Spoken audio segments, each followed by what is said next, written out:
Qala fabima aghwaytani la'aq'udanna lahum siratakal mustaqim. Ya, qala, maka syaitan itu berkata, bima aghwaytani, karena engkau telah menghukumi aku tersesat. Nah, ini jahatnya.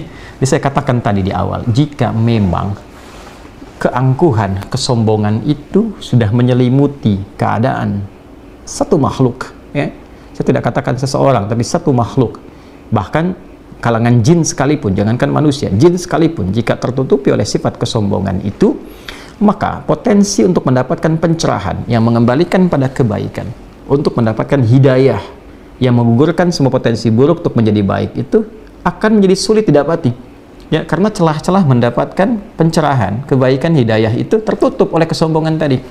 Karena itu, sepintar-pintar, sejeniusnya iblis itu kan kalau dalam bahasa Yunani itu diabolis kan. Ya, diabolis itu artinya yang pintar keblinger gitu, ya. Jadi yang punya sifat kepintaran di atas rata-rata, ya. Tapi karena tertutup oleh keburukan tadi, sehingga potensi kepintaran itu tidak bisa digunakan untuk membaca kebaikan. Itu bisa terjadi. Ya, alih-alih kepintaran digunakan untuk yang baik, tapi diarahkan kepada yang buruk ketika potensi baik itu tertutup. Ya, karena itu baik itu lebih penting dibandingkan dengan berilmu. Itu poinnya. Ya, sehingga ketika yang berilmu itu baik, maka ilmunya akan digunakan kepada segala yang maslahat. Ya, tapi semakin pintar kebaikannya tidak ada, itu damage-nya, ya, menghancurkannya lebih banyak. Jadi kalau pencuri yang pintar, itu pasti ngambilnya, korupsinya lebih banyak dibandingkan dengan pencuri yang kurang pintar, ya. Nah, akan lebih bagus kalau pintar dan baik. Jadi jangan bandingkan misalnya pilih mana, pintar nggak baik atau bodoh baik, ya, maka pilihlah yang pintar dan baik, ya. Nah, kembali ke sini. Karena engkau telah menghukumi aku sesat, ya Allah, itu kan, menghukumi aku ini terjauh dari rahmatmu, fabima aghwaytani.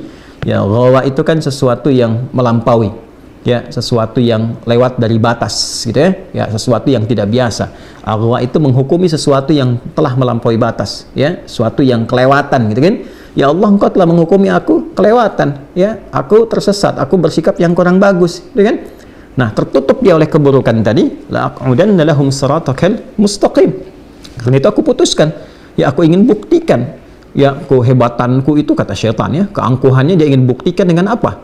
La'aq'udanna lahum siratakal mustaqim. Aku akan cegah mereka untuk mendapatkan jalan petunjukmu yang benar, ya, jalan petunjukmu yang lurus. Ya, ini yang menjadikan kita setiap waktu memohon kepada Allah dijauhkan dari syaitan supaya konsisten pada petunjuk yang benar itu. Makanya kita baca tuh sehari 17 kali. Ihdinas siratal mustaqim, ihdinas siratal mustaqim, ihdinas siratal mustaqim. Ya, apa di antara faidah itu? Supaya Allah berikan kita kekuatan untuk melawan bisikan-bisikan setan. Itu di antara faidahnya. Jadi kalau Anda bertanya kenapa kita membaca, ya, ihdinas siratal mustaqim, ihdinas siratal mustaqim 17 kali dalam sehari, ya, dan di setiap waktu, setiap pergantian waktu. Dari mulai subuh, kemudian ke zuhur, siang, masuk ke asar, sore, maghrib menjelang malam, ke isya. Kita minta sama Allah, ya Allah, ya, berikan aku kekuatan, tunjukkan kepada kami, ya Allah, petunjukmu yang lurus, petunjukmu yang benar.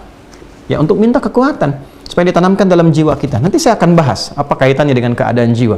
Karena syaitan itu akan menanamkan pada jiwa, memberikan bisikan, yang ini lebih bagus, ya, jangan ambil yang ini yang lebih ideal, dan sebagainya.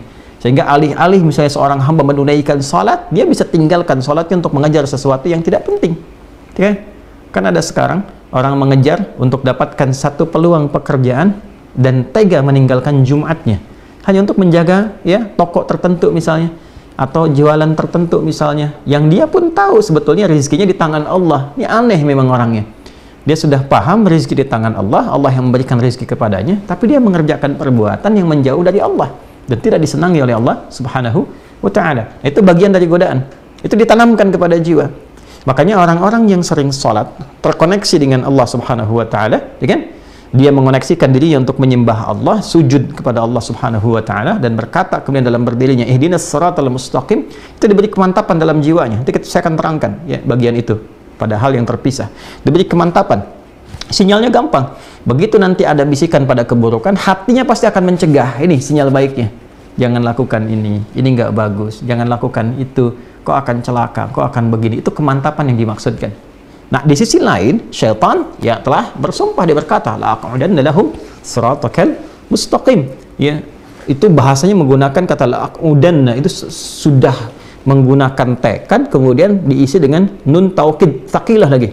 Ya, nun taukid tsaqilah menggunakan nun, ya nunnya lagi yang versi tinggi untuk menunjukkan kesungguhan. Yaitu dalam bahasa Arab itu kalau orang sudah tidak mampu mengerjakan sesuatu karena kelemahannya, yaitu sudah dikatakan dengan taqa'ud, huwa mutaqa'id, dia sudah purna, sudah selesai karena keadaan fisiknya sudah tidak memungkinkan mengerjakan pekerjaan yang seperti ini lagi, ya. Nah, kalau kita ingin melemahkan sesuatu sehingga tidak mampu mengerjakan tugas yang akan dilakukan dan dia menjadi betul-betul lemah, itu menggunakan diksi yang disebutkan dalam Al-Quran ini, ya, la aq'udanna, itu la-nya menunjukkan kesungguhan, ditambah lagi keseriusan pakai nun taukid, itu tsaqilah di situ, ya, dan itu menunjukkan tekad yang sangat serius. Aku betul-betul akan melemahkan, itu kata syaitan, ya, dan ini ditampilkan di Al-Quran untuk memberikan informasi kepada kita supaya kita kenal, gitu. Ini kalau Allah sudah sampaikan, tegaskan, nggak sadar juga manusianya dengan cara apa lagi dihambat untuk berbuat salah. Jadi ini menunjukkan bahwa Allah menginginkan hamba itu jadi soleh, karena itu diinformasikan. Ya, syaitan berkata, diinformasikan di sini, syaitan berkata, aku akan serius, bersungguh-sungguh melemahkan setiap potensi manusia untuk mengikuti petunjuk Allah yang benar. La'udanna lahum siratakal mustaqim. Jadi syaitan pun menyadari, mengakui petunjuk Allah ini benar. Semua yang bersumber dari Allah itu pasti baik. Dan itu syaitan sendiri mengakui. Ya, karena itu jangan diikuti, ya, provokasi-provokasi setan ini, karena dia pun mengakui semua yang bersumber dari Allah itu benar. Artinya kalau Allah memerintahkan itu yang terbaik. Kalau Allah melarang, di situ ada bahaya, kan? Jangan korupsi, jangan mencuri, ada bahaya di situ. Jangan menipu, jangan berdusta, ada bahaya. Jangan membunuh, jangan berzina, ada bahaya di situ. Jangan riba, ada bahaya di situ. Kan? Setan tuh mengakui. Cuman karena kesombongan, dia gengsi mau ambil. Ya, karena keduluan oleh Adam, dia nggak mau tuh, gengsi dia pada kondisi itu. Itu sebabnya yang menjadikan dia memilih untuk memprovokasi hamba, melemahkan supaya nggak paham.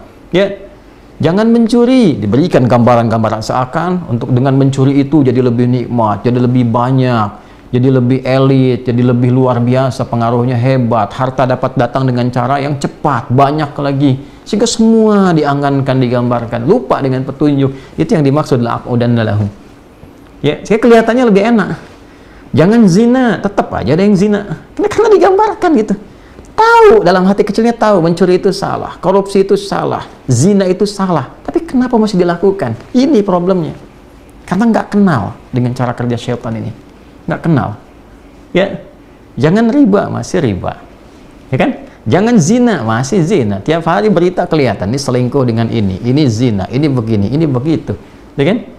Jangan korupsi, tiap hari kita lihat berita, ini pencurian, ini penipuan, ini korupsi sekian, ini begini. Masih terjadi. Kenapa? Boleh jadi karena kurang dekat dengan Allah.